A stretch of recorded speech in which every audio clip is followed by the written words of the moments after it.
E aí, pessoal, tudo bom? A gente já viu os primeiros conceitos de orientação a objetos, que são classes, objetos, métodos e construtores.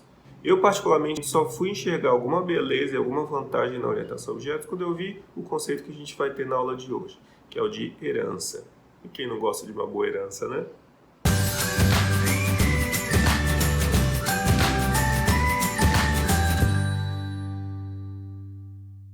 A herança em orientação a objetos permite que uma classe possa ser derivada de outra. Vamos supor que a gente está criando um sistema acadêmico e a gente precisa armazenar informações sobre alunos e professores. Existem algumas características em comum entre um aluno e o professor e existem algumas coisas que os diferenciam. O que talvez haja em comum entre o aluno e o professor é que ambos são pessoas, ambos são seres humanos. Então, eles podem conter atributos comuns a uma pessoa que vão ser necessários para modelar um aluno e um professor. Até hoje, quando a gente modelava um objeto da classe pessoa, esse objeto tinha quais atributos? Nome, CPF, sexo e idade ou data de nascimento. Um aluno é uma pessoa, portanto, um aluno vai ter nome, vai ter CPF, vai ter sexo e vai ter data de nascimento.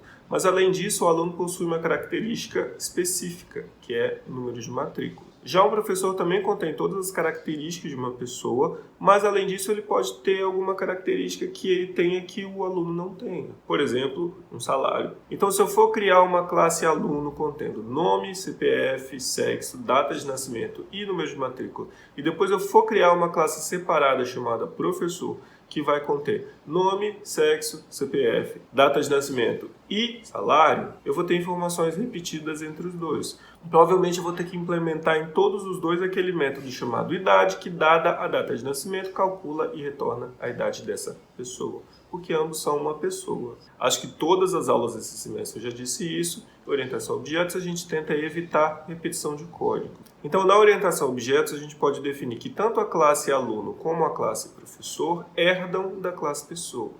Portanto, sempre que eu criar um objeto da classe aluno, esse objeto também é uma pessoa. Guarde essa frase, é uma pessoa. Da mesma forma, todo objeto da classe professor é uma pessoa. Então, aqui do lado a gente tem o diagrama de classe com esse primeiro exemplo. Eu tenho a classe pessoa que contém todos os atributos que a gente tinha anteriormente, nome e CPF do tipo string, sexo do tipo caractere e data de nascimento do tipo data. Além disso, eu tenho um método chamado idade que recebe a data de hoje e calcula a idade da pessoa baseada na data de nascimento que ela tem. E agora eu tenho duas novas classes que herdam de pessoa. A classe aluno, que contém um número de matrícula, e a classe professor, que contém um salário do tipo double. Eu ainda não implementei métodos para essas duas classes, que herdam de pessoa. Mas se um aluno é uma pessoa, ele vai herdar todos os atributos que a classe pessoa possui e todos os métodos que a classe pessoa possui. Portanto, olhando para esse diagrama aqui do lado, a gente pode ver que um aluno possui quantos atributos? 5 atributos: nome, CPF, sexo, data de nascimento e número de matrícula. Da mesma forma, um objeto da classe professor vai conter 5 atributos. Os 4 que foram herdados da classe pessoa, mais o atributo próprio do objeto da classe professor, que é o seu salário. E por mais que eu não tenha implementado ainda nenhum método específico para essas duas classes, ambas as classes herdam todos os métodos definidos para uma pessoa. Portanto, se em algum momento eu fizer aluno A1 igual a new aluno, eu posso fazer A1.idade. Porque apesar de eu não ter aqui no diagrama um método idade dentro da classe aluno, a classe aluno herda de pessoa. Portanto, ela herda com isso todos os seus métodos, inclusive o método idade. A gente pode chamar nesse diagrama aqui do lado a classe pessoa como superclasse ou classe base, e as duas classes que herdam de pessoa, aluno e professor, são subclasses ou classes derivadas. A classe aluno pode ser entendida como uma extensão da classe pessoa. Eu tinha a classe pessoa e eu estendi a classe pessoa para uma classe mais específica chamada aluno, que vai conter tudo que ela tinha mais algumas coisas. Eu estou estendendo a classe pessoa. Portanto, em Java, se eu quiser implementar a classe aluno, eu vou usar a palavra reservada extends, que em português significa estende. Então, o código ficaria class aluno extends pessoa, abre chave. Lá dentro eu vou inserir todos os atributos, construtores e métodos específicos da classe aluno. No finalzinho, fecha chaves. Implicitamente, o aluno já vai estar herdando todos os atributos que não forem definidos aqui, mas tiverem sido definidos lá na classe pessoa, que é a superclasse, que é a classe base, da qual a classe aluno está sendo derivada. Então, toda vez a partir de agora que a gente criar um objeto da classe aluno, ele vai herdar todos os atributos e métodos da classe pessoa, além dos atributos e métodos específicos que ela tiver. Porque um aluno é uma pessoa. Então, se ele é uma pessoa, ele tem todas as características que a pessoa tinha. Quando usada corretamente, a herança vai reduzir o número de linhas de códigos do seu programa, facilitar a programação, facilitar a verificação de erros e as futuras correções no seu código. Mas e o construtor? Na aula passada a gente falou sobre construtores. O que acontece com um construtor quando existe herança envolvida? Bom, se a superclasse não contiver um construtor definido, a gente não precisa definir o construtor na subclasse. Nesse caso, também vai ser utilizado o construtor padrão, aquele sem parâmetros, na classe derivada. Agora, se o construtor da superclasse for implementado, torna-se necessária a implementação do construtor em cada uma das subclasses. E em cada subclasse, o construtor vai ter que chamar o construtor da superclasse passando os parâmetros adequados. O construtor da superclasse pode ser chamado através da palavra reservada super. Na aula passada, que era sobre construtores, a gente decidiu criar dois construtores para a classe conta. Um que recebia o número da conta e o titular, e outro que recebia essas duas informações mais o limite da conta. O primeiro construtor simplesmente armazenava o número da conta e o titular da conta dentro dos seus atributos. O segundo construtor tinha que fazer essas duas operações que eram feitas no primeiro construtor, mas além disso ele precisaria armazenar o limite da conta. Para não repetir código, a gente usou a palavra reservada this. Não sei se vocês perceberam, não sei se vocês lembram, mas esse this está chamando o construtor da própria classe. Como vocês lembram, para a gente se referir à própria classe, esta classe, a gente usa a palavra reservada this.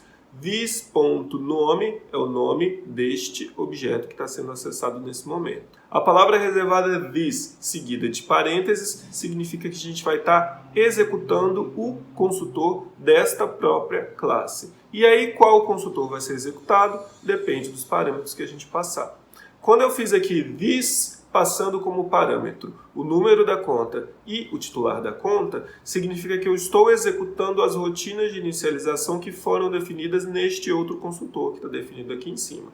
Ou seja, eu não vou ter que repetir aquelas duas linhas. De novo, a gente sempre vai evitar a repetição de linhas de código em orientação a objetos. Então, o que a gente estava fazendo aqui? Eu preciso criar no construtor de baixo uma rotina de inicialização, só que parte dessa rotina já foi feita no construtor anterior. Então, eu executo a rotina anterior através do this e depois eu termino de fazer a rotina que falta. Agora, se eu estou numa classe que é uma subclasse, ou seja, ela herdou de outra classe, e eu quero dentro do construtor dessa classe chamar o construtor da superclasse, eu uso a palavra super. Super vem de superclasse. Então, this chama o construtor da própria classe, e aí eu coloco entre parênteses os parâmetros adequados. Super chama o construtor da superclasse. Da mesma forma, eu coloco entre parênteses os parâmetros que ela necessitar. Para isso, então, vamos supor que lá no nosso sistema bancário, a gente pode criar dois tipos de conta. Uma conta corrente e uma poupança.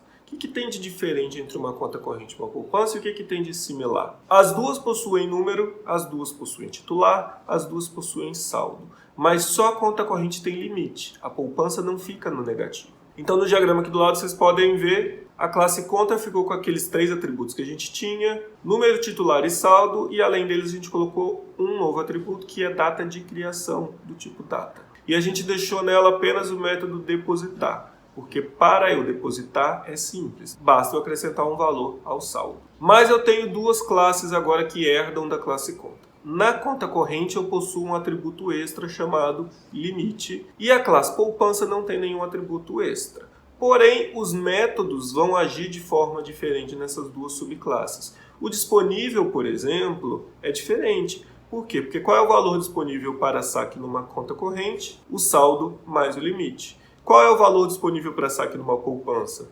O saldo mais o limite? Não, não tem limite numa poupança. Então esse método não é igual, não pode ser o mesmo nas duas. E os métodos extrato, sacar e transferência utilizam o disponível. Então por enquanto a gente vai deixar eles aqui separados, por mais que eles fiquem parecidos, a gente vai deixar os dois em cada uma das classes, porque eles vão precisar usar o disponível. Depois a gente discute mais se é realmente necessário que eles fiquem aqui. E, além disso, o cheque especial só pertence à classe conta corrente, que só ela tem limite e só ela que permite que você fique no negativo pagando juros no cheque especial. Já a conta corrente vai ter um método chamado rendimentos. A cada mês, o seu saldo vai ser acrescido de um determinado juro. Parecido com o cheque especial, mas o cheque especial faz você ficar mais negativo diariamente. Na poupança, o rendimento vai fazer com que você fique mais positivo mensalmente. O construtor da classe conta vai receber pelo menos 3 informações. O número da conta, o titular da conta e a data de criação. Não dá para adivinhar qual é o número de uma conta, não dá para adivinhar quem é o dono dela e não dá para adivinhar em que data ela foi criada.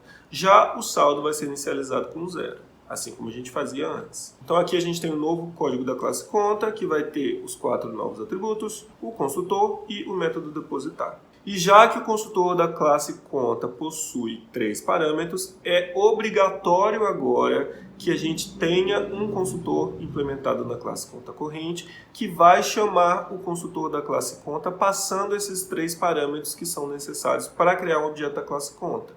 Se todo objeto da classe conta, para ser criado, precisa dessas 3 informações e uma conta corrente é uma conta, então o mínimo que se espera é passar essas 3 informações para ela. Então a gente vai criar aqui um construtor para conta corrente. Ele vai ter que receber pelo menos as 3 informações que a conta tinha.